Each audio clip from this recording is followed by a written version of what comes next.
다윗이 블레셋 전쟁과의 싸움에서 지금 그 전장 현장에 가보는 이야기입니다. 이 전장에 나가는 다윗을 그리는데 다윗의 가문을 먼저 소개를 합니다. 우리는 벌써 이 다윗의 가문을 소개하는 말씀은 이미 16장에서 다루었습니다. 그런데 16장에서 다룬 다윗의 가족 그리고 17장에서 다윗의 가문을 다루는 이유가 뭘까? 족보는 한 번 나오면 되는 것이고 가정을 한 번 소개하면 되는 것이지 왜 이렇게 두 번씩 소개하는 것일까? 그것은 결국 저자가 어떤 의도가 있었던 거죠. 저자가 하고 싶은 이야기가 있는 겁니다. 16장에서 나오는 이 다윗의 가문을 소개할 때와 17장에서 다윗의 가문을 소개할 때는 어떤 터닝 포인트가 있었습니다. 16장에서는 다윗이 왕이 되기 전, 그래서 왕으로 부름받게 하여 준비하는 과정 가운데 다윗의 가문을 소개합니다. 오늘 이 17장에서는 이미 다윗이 왕위가 됐습니다. 그 왕이 된 다윗에게 또 한 번 가문을 소개합니다. 이것은 굉장히 이상한 일입니다. 이제 왕이 됐다면 다윗을 먼저 소개를 해야 하는 겁니다. 그런데 여전히 이 17장에서도 왕이 된 다윗에게 다윗을 먼저 소개하는 것이 아니라 아버지와 형들을 소개합니다. 어떤 한 가정에 양반의 딸이 왕하고 결혼을 하면 왕비로서 친정아버지나 친정어머니는 깍듯이 대우를 합니다. 결혼하기 전에 딸과 왕하고 결혼한 왕비가 된 딸은 전혀 신분이 다르고 그 신분이 다르기에 그냥 딸로 대우하지 않고 이제 왕비가 된 그 딸에게는 극진히 존칭을 씁니다. 아무리 무술이어서도 그 무술이가 왕하고 결혼하면 무술이 대우를 하지 않습니다. 극진히 대우하고 극존칭을 쓰는 거죠. 그렇다면 이 17장에 우리가 방금 읽었던 이 다윗의 가문을 소개할 때 이미 다윗은 왕이 됐으니 다윗을 앞에 세우고 그 다윗의 아버지가 누군지 형들이 누군지를 소개를 했어야 되는 겁니다. 그러나 그렇지 않습니다. 왜 그럴까? 왕으로서 대접을 못 받았다는 얘기입니다. 가정에서도 왕으로 대접을 못 받고 이스라엘 사회에서도 왕으로 대접을 받지 못하고 있단 말입니다. 이 이스라엘 왕으로 기름 부음 받은 다윗이 왕의 자리에 공개석상에 왕으로서 등극하는 데는 대단히 시간이 많이 걸렸습니다. 그리고 천천히 단순히 신분으로서만 왕이 아니라 이제 실력을 갖추는 왕으로서의 과정을 겪기 시작합니다. 여러분, 우리는 왕 같은 제사장이라는 단어를 너무나 익숙히 알고 있고 사용합니다. 여러분들은 분명히 예수 그리스도의 십자가의 은혜로 신분이 바뀐 것은 사실입니다. 그러나 정말 여러분들이 왕과 제사장의 역할을 할 수 있는 실력은 시간이 필요합니다. 내가 왕 같은 제사장이라는 신분을 얻었다고 해서 바로 왕 같은 제사장의 고귀한 삶을 살아내지 못합니다. 시간이 필요하죠. 이미 다윗이 된 이 왕이 된 다윗은 명실공히 왕으로서의 실력을 갖추기 위하여 여러 곳에서 훈련을 받습니다. 첫 번째로 사울왕이 병에 걸려 그 병을 고치기 위하여 다윗은 악사로 왕궁에 취직을 합니다. 그것도 알바죠. 파트타임입니다. 집에서 왔다 갔다 하는 파트타임으로서의 취직을 해 사울 곁에서 왕은 어떻게 사는지 배웠을 겁니다. 두 번째로 오늘은 이 전쟁터에 나가서 전쟁이 어떻게 이루어지는지를 보는 훈련입니다. 그러나 이 전쟁터에 나가는 다윗은 자기 스스로 그 전쟁터에 나가질 않습니다. 떠밀려 나갑니다. 자기는 거기에 나갈 생각도 없었습니다. 그저 아버지가 시켜서 나가는 것이죠. 여러분, 이렇게 하나님은 우리를 나도 모르게 훈련을 시키고 나도 모르게 실력 있는 자로 갖추고 계시단 말입니다. 이 다윗은 전쟁터에 나갈 생각도 없었으나 떠밀려 나가 그 전쟁터에서 이스라엘 백성들과 블레셋의 싸움을 목도하기 시작합니다. 별 볼 일 없는 사람, 가정에서도 왕으로 인정받지 못한 다윗, 더군다나 이스라엘 사이에서도 인정을 받지 못한 다윗. 이제 그 다윗이 사울 왕이 아픈 그 왕국으로 들어가죠. 여기서 우리는 이 사울이 단순히 아팠다 이렇게 보면 큰 오산입니다. 지금 이 사람은 왕입니다. 왕이 아팠다. 이것은 나라의 존립 기반이 흔들리는 거죠. 왕이 아프다는 소식을 정적이 들으면 그것은 큰일 날 일입니다. 나라가 없어질 수도 있습니다. 지난달에 우리는 베트남에서 미국의 대통령과 북한의 위원장이 만나는 것을 봤습니다. 북한에서 기차를 타고 하노이까지 들어가는 그 여정에 어느 역에선가 이 김정은 위원장이 내렸죠. 내려서 담배를 태웠습니다. 근데 그 옆에서 김정은의 위원장 여동생이 잿더리를 들고 자기 오빠가 피우는 담배에 잿더리와 그 담배째와 그리고 담배꽁초를 받아요.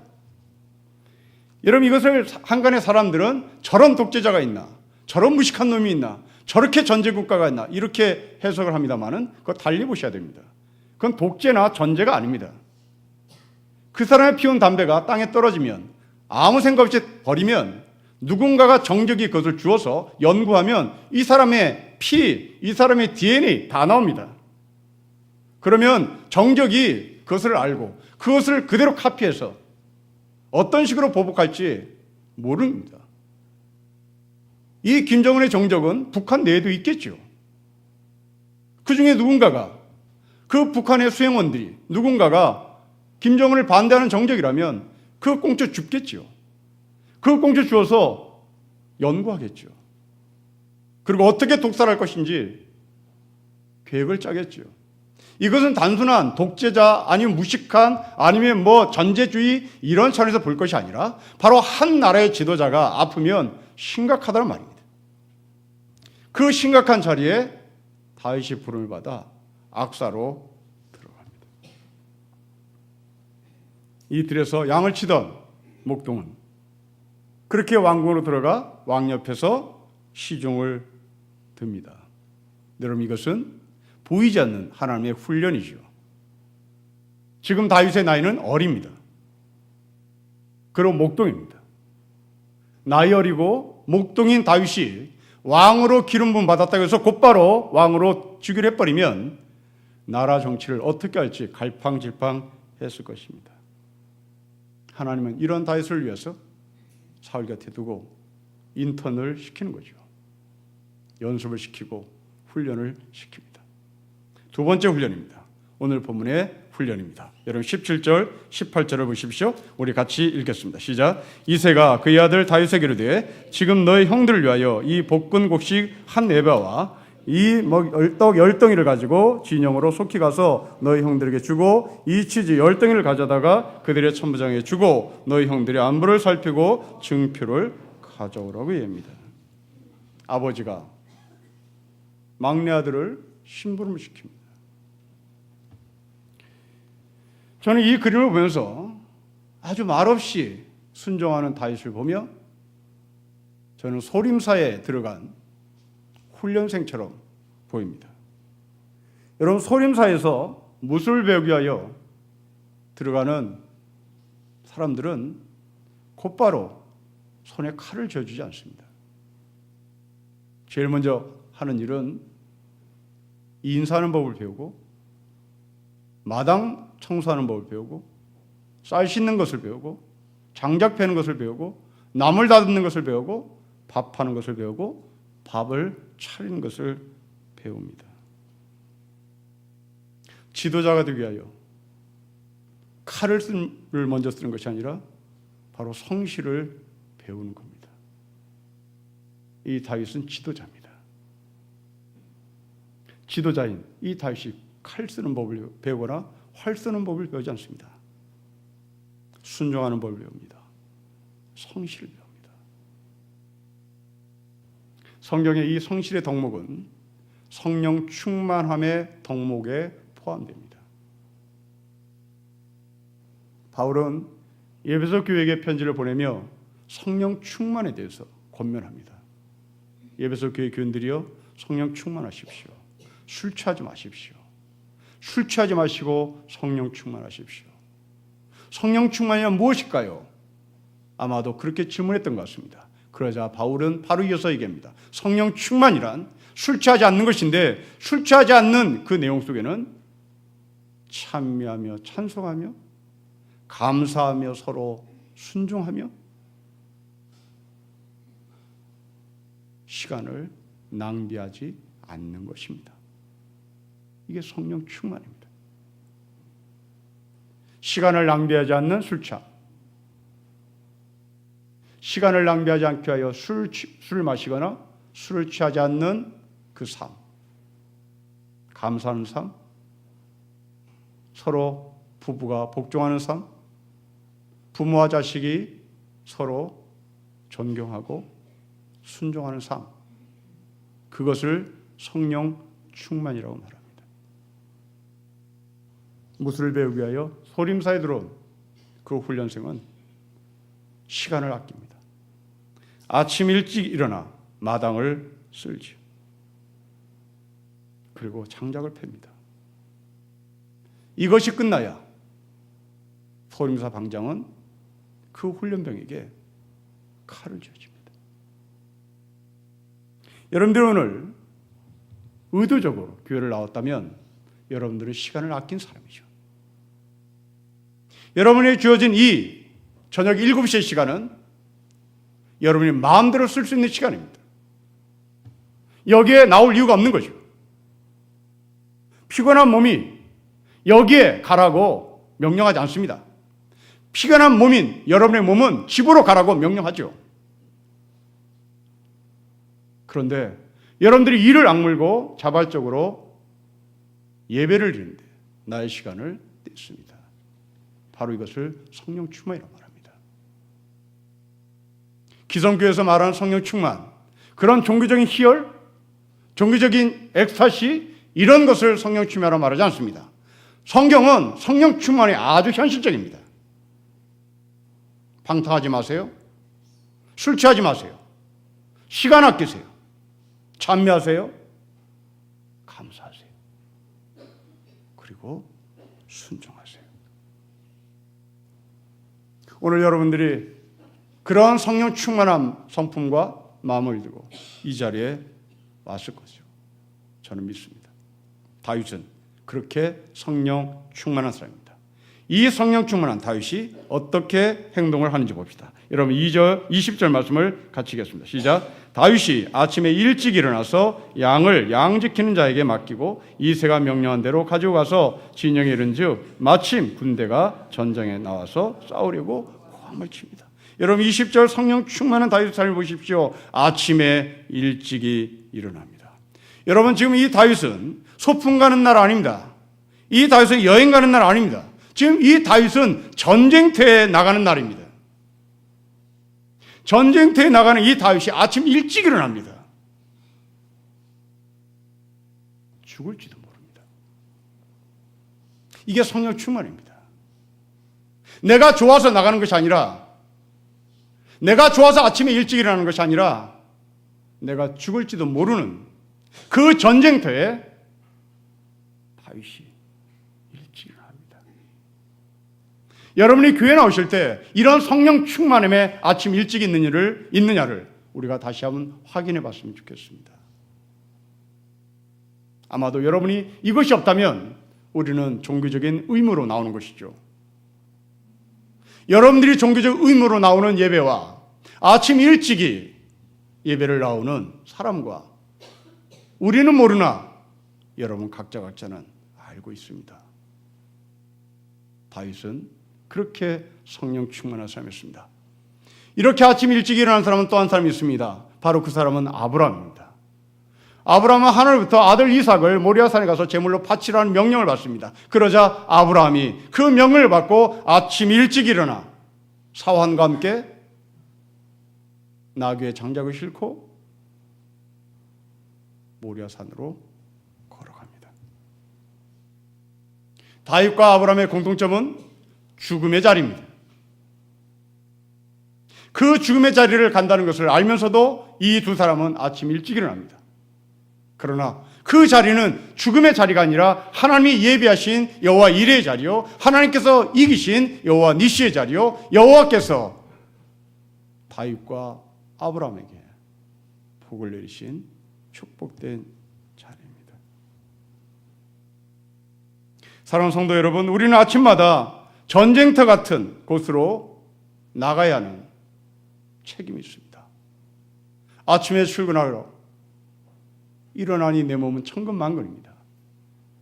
그러고 나가기가 싫습니다. 그건 죽음의 자리죠. 그 직장에 나가기에는 죽음의 꼴짜기로 보일 때가 한두 번이 아닙니다. 그러나 오늘 이 본문을 근거해서 여러분의 삶에 적용해 보십시다. 아침 일찍이 다윗은 왜 일어났을까? 아침 일찍이 왜 어떻게 아브라함은 일어났을까? 시간을 지체하고 시간을 미루고 게으름을 피면 혹시 내 아들 이삭은 살리는 거 아닌가? 내가 전쟁터에 나가지 않을 수 있는 거 아닌가? 그러나 그렇게 죽음같이 보였던 모리아산, 그렇게 죽음같이 보였던 이 블레셋과의 전쟁터, 바로 여러분들이 죽을 것 같은 그 전쟁터 같은 직장, 바로 거기에는 여러분이 보지 못하는 하나님이 예비하신 어린 양, 바로 하늘의 축복이 예비되어 있고 우리는 그 힘으로 하루를 또 살 수 있는 것이죠. 아침 일찍 일어난 다윗은 마침내 전쟁터에 도착했습니다. 전쟁터의 상황은 비참했습니다. 여러분 23절, 24절을 보십시오. 우리 같이 읽겠습니다. 시작. 그들과 함께 말할 때 마침 블레셋 사람의 싸움을 도두는 가드 사람 골리앗이라는 자가 그 전열에 나와서 전과 같은 말을 하며 다윗이 들으니라. 이스라엘 모든 사람이 그 사람을 보고 심히 두려워하여 그 앞에서 도망을 했습니다. 다윗이 본 전쟁터의 현장은 힘의 논리가 그대로 존재하는 현장이었습니다. 거대한 골리앗의 큰 소리에 이스라엘 백성들은 주눅이 들었고 심지어 도망을 가기까지 됐습니다. 전쟁터입니다. 전쟁터는 힘의 논리가 지배하는 현장이죠.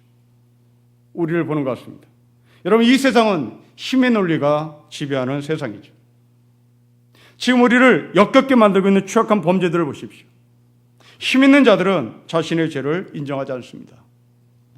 공소시가 끝났기 때문에 처벌할 수도 없을 상황까지도 간다고 말합니다. 반대로 피해자들은 피해를 당하도 겁을 먹고 있습니다. 피해를 당했음에도 불구하고 나는 거기에 없었다고 말합니다. 나는 피해자가 아니라고 말합니다. 여러분, 이것은 골리앗 같은 사람 앞에서 맥을 못 추는 이스라엘 백성과 흡사합니다. 그러나 저는 그 가운데 놀라운 기적 같은 현상을 봅니다. 그것은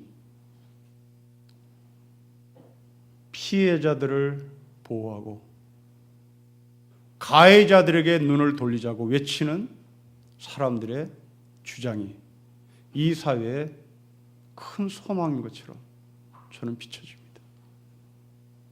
민도가 낮을 때는 동영상을 보고 싶었고, 민도가 낮을 때는 그 피해자 여성이 누군지를 알고 싶어 했습니다.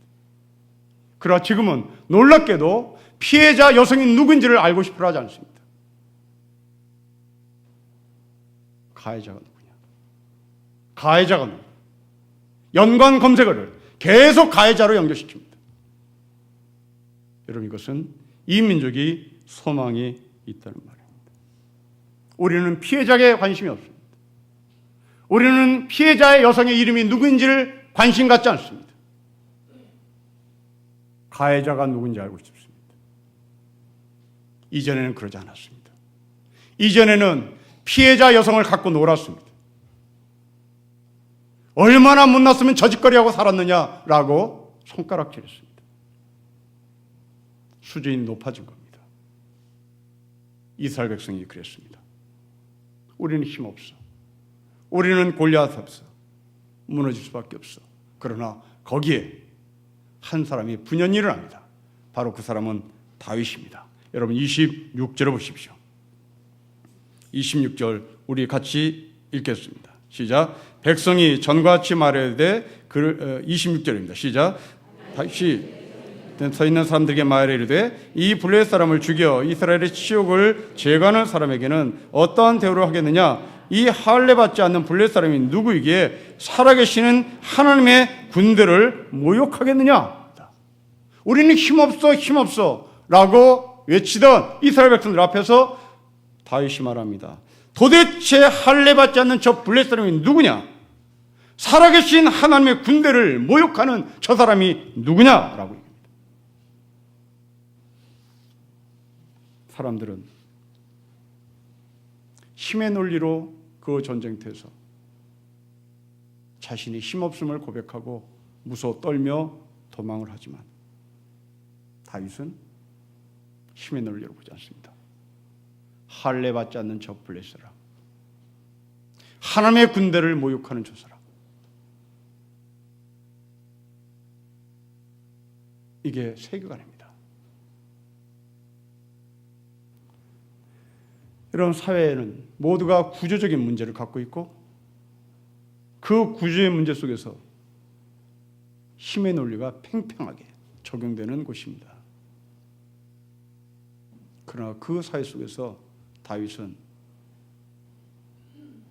그런 논리로 세상을 보지 않습니다. 하나님이 개입하시는 전쟁, 바로 이것을 저는 섭리라고 표현합니다. 여러분, 인생의 승리는 세계관으로 판가름납니다. 여러분들의 사고가 어떠하느냐에 따라서 인생의 승리는 판가름 난다는 말입니다. 세속적 세계관은 통계로 모든 것을 처리합니다. 돈 많아? 부럽겠다. 건강해? 좋겠다. 공부 많이 해서 훌륭한 사람이겠네. 큰 나라야? 자원이 많겠네. 모두가 통계입니다. 그러나 하늘의 세계관은 통계가 아니라 섭리입니다. 우리는 섭리라는 단어를 자주 사용합니다. 그러나 지난주에 여러분에게 하나님의 영광이 무엇입니까? 라고 질문했을 때 여러분이 답을 못하듯이 섭리가 무엇입니까? 라고 질문하면 여러분 답을 못합니다. 듣긴 들었습니다. 그냥 좋은 단어입니다. 섭리가 무엇일까요? 운명? 팔자? 절대 아닙니다. 하나님의 섭리는 운명 같은 느낌이 들고 팔자 같은 느낌이 드러나 섭리는 그런 말이 아닙니다. 섭리를 영어로 프로비던스라고 표현하죠. 프로비던스는 두 단어가 합성입니다.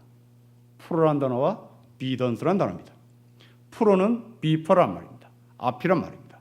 비던스는 비디오라는 어근에서 나왔습니다. 프로비디오란 말입니다. 앞서서 본다는 말입니다. 섭리는 앞서서 본다는 말입니다. 섭리는 운명, 팔자 아닙니다. 남이 보지 못하는 것을 미리 보는 겁니다. 다윗은 앞을 내다보는 섭리의 사람이었습니다. 그러나 이런 앞을 내다보는 사람을 향해서 사람들은 존경하지 않습니다. 인정하지 않아요. 여러분 28절 보십시오. 큰형 엘리압이 다윗이 사람들에게 하는 말을 들은지라 그가 다윗에게 노를 바라여 이르기를 너가 어찌하여 여기 왔냐? 들에 있는 양들을 누구에게 맡겼느냐? 나는 너의 교만과 너의 마음의 완악함을 안다. 너가 전쟁을 구경하러 왔구나. 여러분, 이 형이 너는 교만하고 너의 마음이 완악하다고 말한 이유가 뭘까요? 바로 26절의 근거였지요. 살아계신 하나님의 군대를 모욕한 자가 누구냐? 저 블레셋 사람이 할례를 받지 않았는데 우리를 모독하는 이유가 무엇이냐? 라고 질문하는 이 질문에 형이 아주 건방을 떤다고 말한 겁니다. 여러분, 어떻게 보면 우리는 앞을 내다보는 사람을 존경할 것 같은데 절대 그러지 않습니다. 앞을 내다보는 사람은 오해를 많이 받고 건방지다고 얘기하고 교만하다는 소리를 듣습니다. 다윗은 바로 섭리의 사람이었고 앞을 내다보는 사람이었습니다. 그런 문제는 하나 남습니다. 도대체 어떻게 다윗은 섭리의 사람이 되었을까? 어떻게 다윗은 앞을 내다보는 사람이 되었을까? 저는 이것이 대단히 궁금합니다. 그리고 여러분들이 이런 섭리의 사람으로 살고 싶기에 도대체 다윗은 어떻게 그런 능력을 갖게 되었을까? 그 질문을 답하고 우리도 그 뒤를 따르면 되겠죠. 다윗은 어떻게 앞을 내다봤을까요? 믿음이라고 하면 이야기는 끝나는 겁니다. 하나님의 은혜였다고 하면 더 이상 할 말 없습니다.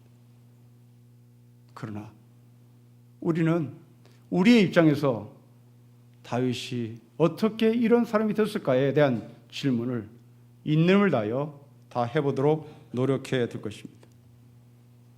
다윗과 사울을 비교해 보십시오. 다윗은 목동입니다. 사울은 왕입니다. 처해낸 환경이 다릅니다. 사울은 왕궁에 갇혀 있습니다. 목동은 광야에 나가 있는 존재입니다. 들에서 양을 채하는 목동 다윗은 어느 날 밖에서 잠을 잘 수도 있겠죠. 밤하늘의 별들을 보면서 잠을 잘 것입니다.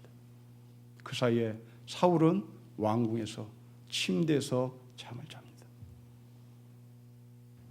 다윗은 넓은 하늘을 볼 수 있는 기회를 얻었으나 사울은 왕궁에서 갇혀 지내는 사람이었기에 그는 분명히 다윗보다 넓은 세계관을 갖고 있지 못했을 것입니다.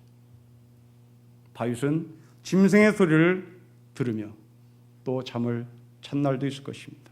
그 짐승의 소리는 거친 소리였겠죠. 파란 눈빛을 발한 짐승이 다윗의 텐트 주변을 어슬렁어슬렁 밤에 거닐기도 했을 것입니다. 반면에 사울은 왕궁에서 짐승의 소리를 듣지 않습니다. 사울은 왕궁에서 음악 소리를 듣습니다. 부드러운 소리를 듣습니다. 달콤한 소리를 듣습니다. 좋은 소리를 듣습니다. 그래서 아마도 사울이 정신병에 걸린 것은 거친 소리를 들으면 참지 못하는 그런 병이었을 것 같습니다. 그러기에 악사가 된 다윗이 그 사울 침상에 들어가 아주 부드러운 노래를 불러주면 그 사람이 광기 어린 성격이 내려가고 누그러뜨렸던 것 같습니다. 여러분, 이렇게 다윗은 넓은 세계로 갈 수 있는 환경을 갖고 있었고 사울은 좁은 왕궁에서 우주를 보는 힘이 없었습니다. 여러분, 사람은 환경을 어떻게 받아들이냐, 그 환경에서 내가 어떤 세계관을 갖느냐, 그것이 곧 나의 삶을 좌우하는 결정이 됩니다. 이번 달에 총균세라는 책을 읽고 있는데 이 책을 쓴 제러드 다이아몬드 교수는 이 책 서문에서 이런 말을 합니다. 민족마다 역사가 다르게 진행된 것은 각 민족의 생물학적 차이 때문이 아니라 환경의 차이 때문이다. 여러분, 이게 무슨 말이냐면 우리는 흑인 그러면 DNA가 잘못된 사람, 흑인 그러면 머리가 나쁜 사람, 흑인 그러면 DNA에 게으름이 들어간 사람, 그러니 아무리 퍼주어도 안 되는 사람, 이렇게 정리합니다. 이 총균세라는 책을 쓴 사람은 절대 그렇지 않다고 얘기합니다. 흑인이 그렇게 아프리카에서 미개한 민족으로 남은 이유는 환경 때문이었다고 합니다. 유럽은 도전과 응전이 너무나 많아. 그리고 과학의 발달이 그 민족을 흘러서 아시아로 갔기에 그들의 발전 속도가 빨랐으나 아프리카에는 그런 환경이 주어지지 않아 발전 속도가 느렸을 뿐이다. 그렇게 얘기합니다. 그러며 이 총균세라고 하는 책을 쓴 사람은 세상의 안목을 보려면 인문학적 지리학을 공부해야 된다고 외치죠. 그냥 지리가 아니라 인문학적 지리학. 왜 경주에 신라의 수도가 세워졌는지, 신라의 수도가 경주다라고 외우지 마시고 그 경주가 왜 신라의 수도가 됐는지에 대한 인문학적 성찰로 그 지리학을 공부해야 세계를 볼 수 있다고 얘기합니다. 저는 이 학자의 말에 반기를 듭니다. 환경의 차이가 아닙니다. 그 환경 안에서 내가 환경을 어떻게 보느냐의 차이입니다. 흑인이라고 해서 모두가 다 미개한 사람으로 전락하지 않습니다. 그 척박한 환경 속에서도 미래를 보는 사람이 있습니다. 바로 만델라 같은 사람이 있습니다. 그 만델라는 환경이 척박하기에 미개한 자로 남지 않습니다. 환경이 나를 만드는 것이 아니라 그 환경을 내가 어떻게 보느냐에 따라 사람이 바뀌는 것입니다. 우리가 잘못 알고 있는 것이 있습니다. 자식을 낳으면 서울로 보내라. 환경 좋은 곳에서 아닙니다. 그 아이가 제 아무리 뉴욕 하버드에 갖다 놔도, 그 아이가 제 아무리 서울에 서울대학을 갖다 놔도 자기의 세계관이 바뀌지 않으면 그 사람은 힘의 논리로 인생을 살 수밖에 없는 것입니다. 힘의 논리는 환경에서 나오는 결과물입니다. 그러나 그 힘의 논리를 극복하는 것은 환경에서 내가 어떠한 시각으로 그 환경을 보느냐인 것입니다. 섭리를 아는 사람은 불나방처럼 불꽃이 번쩍대는 곳으로 자기 인생을 올인하지 않습니다.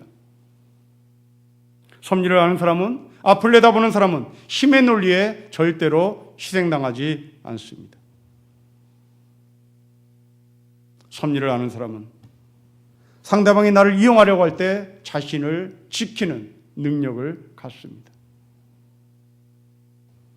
여러분, TV에서 선전하는 식품들을 보십시오. 모두가 다 그것 먹으면 건강해진다고 생각이 듭니다.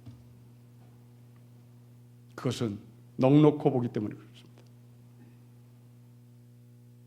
그 모든 식품들은 여러분들에게 건강을 제공하기 위해 파는 음식이 아니라 여러분 주머니에 있는 돈을 뜯어내기 위해 파는 음식입니다. 우리는 거기에 속지 말아야 합니다. 그러나 선전 문구에 우리는 속는 것이요, 선전 문구에 속아 돈을 그들에게 빼앗기는 겁니다. 섭리를 아는 사람은, 그 환경 속에서 자기를 해석할 수 있는 사람은 저 음식을 내가 먹을 건지 먹지 말을 것인지 판단하는, 구별하는 능력이 있습니다. 나는 이 음식만큼은 절대로 먹지 않는다는 주제로 의사 100명에게 설문조사를 했습니다. 1위, 절대 나는 이것을 먹지 않는다. 1위, 탐사는요. 2위, 햄과 소시지 같은 유가공 식품. 3위, 곱창, 막창. 감사하게도 저는 1번, 2번, 3번을 다 먹습니다. 구별하는 능력, 자기를 지키는 힘, 다른 사람의 귀에, 다른 사람의 말에 나의 영혼을 팔지 않는 사람. 지금 이스라엘 백성들은 골리앗 앞에서 무너졌습니다. 힘의 논리로 상황이 이러니 어쩌겠어. 두 손 들고 도망갑니다. 그러나 그 환경 속에서 해석을 했던 다윗은 그 블레셋과 승리를 경험합니다. 여러분의 환경은 어떻습니까? 좋습니까? 나쁩니까? 좋다는 이유가 무엇입니까? 나쁜 이유가 무엇입니까? 무엇에 근거해서 좋다고 얘기하고 무엇에 근거해서 나쁘다고 얘기합니까? 그것을 하나님의 뜻 안에서 해석해 보셨습니까? 섭리 안에서 해석해 보셨습니까? 현상을 보며 좋다 나쁘다고 말하지 마시고 앞을 내다보는 세계관을 들고 내 처지를 살펴보자 말입니다. 여러분은 예수 그리스도 안에 있는 사람입니다. 예수 그리스도 안에 있는 하늘의 백성입니다. 환경이 여러분을 통치할 수 없고 그 환경을 뛰어넘어 환경을 해석하는 하늘의 백성들입니다. 저와 여러분이 이 종말의 때에 어떻게 살 것인지 우리는 넓은 세계관을 갖기를 원합니다. 목동은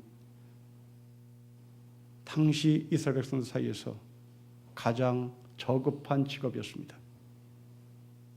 그 저급한 직업을 가졌던 목동 다윗은 환경의 지배를 당하지 않고 그 환경 속에서도 넓은 세계관을 갖고 앞을 내다보는 사람이었습니다. 이 좁은 신림동 골짜기, 여기서 우리는 앞을 내다볼 수 있어야 될 것입니다. 어떤 저자는 기도를 통하여 세계를 다 볼 수 있다는 아주 과격한 주장을 한 사람도 있습니다. 저는 여기에 동의합니다. 여러분의 골방이 세계를 움직이고 그 골방이 세계를 볼 수 있고 그 골방이 여러분의 자녀들의 앞을 볼 수 있는 넓은 부모, 넓은 세계관을 가진 하늘의 백성이 되시기를 주 이름으로 축복합니다. 기도하겠습니다. 하나님 아버지, 목동인 다윗이 그 힘의 논리의 전쟁터에서 할례받지 않는 블레셋군이 하나님의 군대를 모욕하는 사람이라고 외친 근거가 어디에서 왔는지 우리는 다시 한번 묵상하며 하나님의 뜻을 묻겠습니다. 원하옵기는 내가 목동 같은 삶을 산다 할지라도 하나님의 섭리 가운데 앞을 볼 수 있는 실력을 갖추게 하옵소서. 그 실력 갖춘 우리가 성령 충만한 가운데 성실하게 아침 일찍 일어나 그 앞을 내다보는 삶에 한 발짝 한 발짝 걸어나가 마침내 그 현장에 기쁨과 감사함으로 도착해서 주님께서 허락하시는 능력으로 골리앗을 쓰렸던 것처럼 이 거대한 자본 앞에, 통계 앞에, 힘 앞에 저희가 무너지지 않냐고 오히려 그것들이 쓰러지는 하늘의 역사를 목도하게 하옵소서. 주 예수 그리스도의 이름으로 기도합니다. 아멘.